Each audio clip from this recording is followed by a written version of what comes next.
দেশ ভয়ঙ্কর বিপদের দিকে যাচ্ছে। আমি মোহাম্মদ আবদুল্লাহ। আজকের খবর বাংলাদেশ ইউটিউব চ্যানেল থেকে আপনাদের সবাইকে স্বাগতম।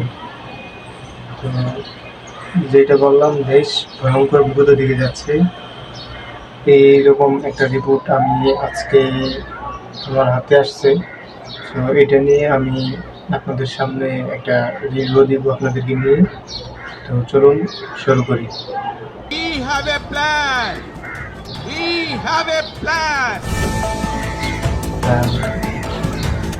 দেশে ফিরেই তারেক রহমানের এই বাক্য শুনে সমৃদ্ধশালী দেশ গড়তে স্বপ্ন দেখতে শুরু করে মানুষ। কিন্তু দেশ গড়ার কথা বলে একের পর এক ভয়ঙ্কর প্ল্যান বাস্তবায়ন করছেন Tarique Rahman. I have a প্ল্যানের অংশ হিসাবে গণমাধ্যম দখলের খেলায় মেতেছে বিএনপি। সম্প্রতি তারেক রহমানের নির্দেশে দখল হয়েছে সময় টেলিভিশন। ভাই, ভয়ঙ্কর খবর।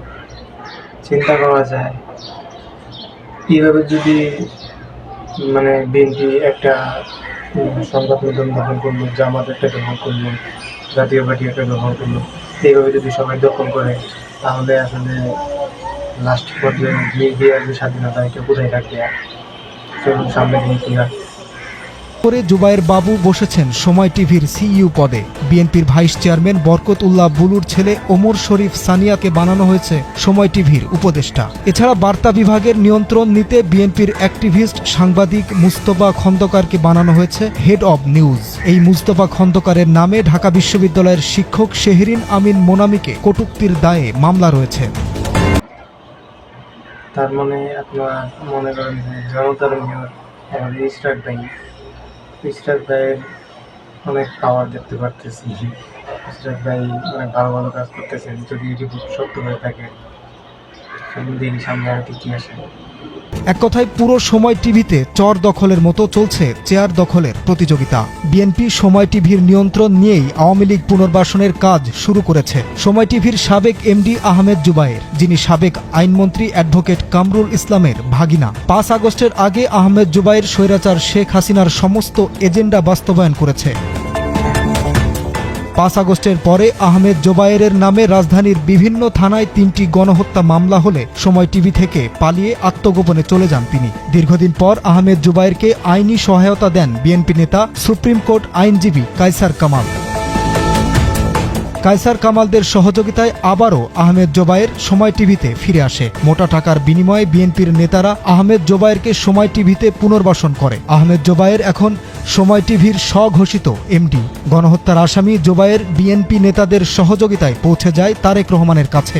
10 জানুয়ারি সাংবাদিকদের সঙ্গে তারেক রহমানের মতবিনিময় অনুষ্ঠানে সময় টিভি দখল করা বিএনপি নেতারা আহমেদ জোবায়েরকে তারেক রহমানের সঙ্গে বৈঠক করার ব্যবস্থা করে দেয়। সেই ভিডিও সামাজিক যোগাযোগ মাধ্যমে ব্যাপক সমালোচনার ঝড় তুলেছে।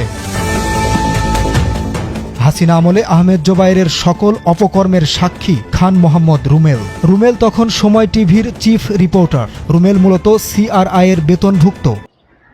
আপনার সোজা কথায় আওয়ামী লীগ আর বিএনপি একসাথে, আমরা দুইজন কথাবার্তা বললে তারপরে মিডিয়াটা দখল করছি আর কি, দুটো নদী বোঝাইতেছে।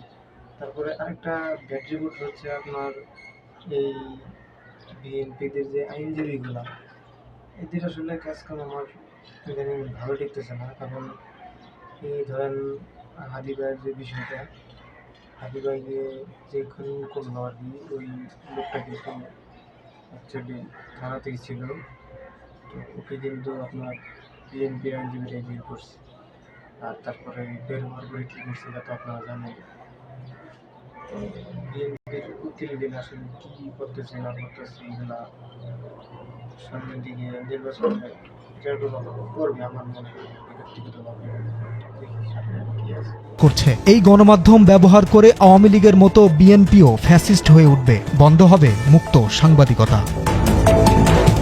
একদিকে দখল, অন্যদিকে আওয়ামী লীগ পুনর্বাসন করে আবারও হাসিনাকে শক্তিশালী করতে কাজ শুরু করে দিয়েছে। অভ্যুত্থান পরবর্তী বাংলাদেশেও আওয়ামী লীগের সাংবাদিক নামক গুন্ডাদের বিভিন্ন স্বার্থের বিনিময়ে গণমাধ্যমে পুনর্বাসন করছে বিএনপি।